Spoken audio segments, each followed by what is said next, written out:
నైంటీస్లో test cricket అంటే ఆ మజానే వేరు. టీ20లు వచ్చాక ఆనాటి టెస్టు వైభవం కాస్త తగ్గిందనే చెప్పాలి. ఇక నైంటీస్లో ఉన్న కుర్రోళ్లకు టెస్ట్ క్రికెట్ అనగానే ముందుగా గుర్తొచ్చేది రాహుల్ ద్రావిడ్, లక్ష్మణే. బౌలర్లు ఎంత దూరం నుంచి పరిగెత్తి వచ్చి వేగంతో బాల్ వేసినా ద్రావిడ్ డిఫెన్స్ ఇప్పటికీ చాలామందికి గుర్తుండే ఉంటుంది. ఆ డిఫెన్స్ను కూడా ఎంజాయ్ చేసిన తరం నైంటీస్ది. ఇక లక్ష్మణ్ మణికట్టుతో కొట్టే షాట్స్ అందరికీ ఇప్పటికీ గుర్తుండే ఉంటాయి. కానీ టీ20 వచ్చిన తర్వాత టెస్ట్ క్రికెట్పై కాస్త ఆసక్తి తగ్గింది. ఈ తరుణంలోనే ఇంగ్లాండ్, ఇండియా మధ్య జరిగిన ఆండర్సన్ టెండూల్కర్ సిరీస్ క్రికెట్ అభిమానులకు ఆనాటి రోజులను గుర్తు చేసింది. ఇప్పుడు పెద్ద ఎత్తున ఏ నలుగురు ఎక్కడ కలిసినా డిస్కషన్ కూడా ఈ టెస్ట్ క్రికెట్ మ్యాచ్ గురించి, టెస్ట్ సిరీస్ గురించే జరుగుతుంది. ఇక ఈ టెస్ట్ సిరీస్లో కొన్ని అద్భుతాలు చోటు చేసుకున్నాయి. అందుకే అంత మధ్య అంత డిస్కషన్. వాటినేంటో ఇప్పుడు మనము ఓసారి చూద్దాం. ఇక షేక్ హ్యాండ్ 5 టెస్టుల సిరీస్ 2-2తో డ్రాగా ముగిసినప్పటికీ ప్రతి మ్యాచ్ నువ్వా నేనా అన్నట్టుగా సాగింది. కానీ మాంచెస్టర్లోని ఓల్డ్ ట్రాఫర్డ్లో డ్రాగా ముగిసిన 4వ టెస్టులో షేక్ హ్యాండ్ వ్యవహారం గురించి ఇప్పుడు అభిమానులు పెద్ద ఎత్తున చర్చించుకుంటున్నారు. రవీంద్ర జడేజా 89 పరుగులు, వాషింగ్టన్ సుందర్ 80 పరుగుల దగ్గర క్రీజ్లో ఉన్న సందర్భం అది. అప్పటికీ మ్యాచ్లో ఇంకా 15 ఓవర్లు మిగిలే ఉన్నాయి. మ్యాచ్ ముగించాలన్న ప్రతిపాదనను జడేజా, సుందర్ తిరస్కరించేశారు. అసంతృప్తి వ్యక్తం చేశాడు స్టోక్స్. అంపైర్ను కూడా సంప్రదించాడు. స్టోక్స్ ఆ తర్వాత బ్రూక్, జో రూట్తో బౌలింగ్ చేయించాడు. చివరి కొన్ని నిమిషాల పాటు రెండు జట్ల మధ్య కొంత ఘర్షణ వాతావరణం నెలకొన్న ఈ టెస్ట్ డ్రాగా ముగిసింది.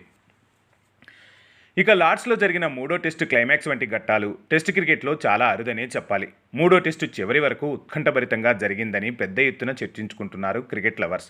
గాయపడిన 2 ప్లేయర్ల గురించి పెద్ద ఎత్తున చర్చ నడుస్తుంది. షోయబ్ అహీర్, జోఫ్రా ఆర్చర్, అలసిపోయిన కెప్టెన్ బెన్ స్టోక్స్, పట్టువిడవక పోరాటం చేసిన ఆల్రౌండర్ రవీంద్ర జడేజా తమ ఆట తీరుతో టెస్ట్ క్రికెట్లోని అసలైన మజాను క్రికెట్ లవర్స్కి అందించారు. ఇక 193 పరుగుల ఛేదంలో 112 రన్స్కి 8 వికెట్లు కోల్పోయిన స్థితిలో జడేజా వీరోచితంగా పోరాడాడు. మరో ఎండ్లో బూమ్రా, సిరాజ్ కూడా అతనికి అండగా నిలిచారు. ఇక స్ట్రైక్ వచ్చిన సిరాజ్ స్పిన్నర్ బషీర్ బంతిని బ్యాక్ ఫుట్తో డిఫెన్స్ ఆడాడు. కింద పడిన బంతి సిరాజ్ ఫ్యాట్స్ పక్క నుంచి వెళ్లి లెగ్ స్టంప్ను తాకింది. ఇప్పుడు ఇది నెట్టింట కూడా తెగ వైరల్ అవుతుంది. ఆ తర్వాత సిరాజ్ బౌలింగ్తో విరుచుకుపడిన వీడియోని లింక్ చేస్తూ నెటిజన్లు ఇంగ్లాండ్ ఆటగాళ్లను తెగ ట్రోల్ చేస్తున్నారు. సిరాజ్ గమనించేలోపే బెయిల్స్ కూడా కింద పడిపోయాయి. ఇక ఇంగ్లాండ్ ఆటగాళ్లు, ఫ్యాన్స్లో సంబరాలు మిన్నంటాయి. భారత wicket keeper, batsmen Rishabh Pant గురించి పెద్ద ఎత్తున చర్చించుకుంటున్నారు నెటిజన్లు. మాంచెస్టర్ మైదానంలో గుర్తుండిపోయే ఇన్నింగ్స్ ఆడాడు రిషబ్. 4వ టెస్టు మొదటి రోజున పంత్ గాలికి గాయమైంది. దాంతో రిటైర్డ్ హట్ అయ్యాడు.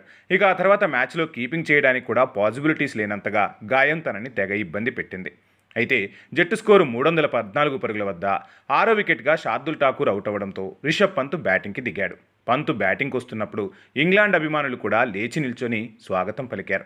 ఇది క్రికెట్లో ఉండే మజా అంటే. అక్కడ దేశం చూడం, ఆటను, ఆటగాడినే చూస్తాం. గాయంతో ఇబ్బంది పడుతూనే గ్రౌండ్లోకి వచ్చిన ఆ వీడియో నెట్టింట వైరల్ అయింది.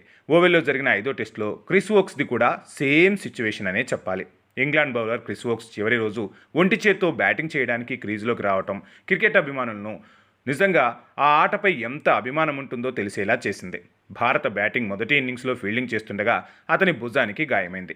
ఇంగ్లాండ్ మొదటి ఇన్నింగ్స్లో వోక్స్ బ్యాటింగ్ చేయలేదు. ఆ తర్వాత బౌలింగ్ కూడా చేయలేదు. కానీ మ్యాచ్ చివరి రోజున 9 వికెట్లు పడ్డాయి.